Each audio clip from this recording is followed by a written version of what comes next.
கோவில் ஃபங்க்ஷன்னாலே சின்ன பிள்ளை ஞாபகம் தாங்க வருது. அப்போல்லாம் 2 சடை போட்டு தலை நிறையா பூ வச்சு சிக்கு சிக்கு சிக்கு சிக்குன்னு பட்டாம்பூச்சி போல் பறந்து போயிட்டுருப்போம். அதுக்கப்புறம் கொஞ்சம் வேலைக்கு போக ஆரம்பிச்சோன்னே ஃபினான்ஷியலாக ஐயோ கோவில் ஃபங்க்ஷன் வருது இதெல்லாம் வாங்கணுமே அப்படின்ற ப்ராப்ளம். அதுவே ஆஃப்டர் மேரேஜுக்கு அப்புறம் ஃபினான்ஷியலை விட ஐயையோ வீட்டு வேலை இருக்கே அதுதாங்க பெரிய பிரச்சனையாக இருக்குது.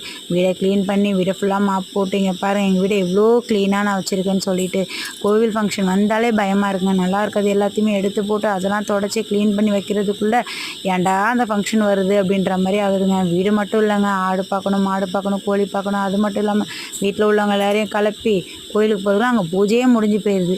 இதாங்க எங்கள் வீட்டோட பழைய காலத்தோட அடுப்பு சூப்பராக இருக்குல்ல. அதுக்கும் ஒரு வண்ணத்தை குளத்தை போட்டுவிட்டு இப்போ உள்ள அடுப்புக்கு ஒரு வண்ண குளத்தை தீட்டினேன் பாருங்கள். என் குளம் சூப்பராக இருக்கா.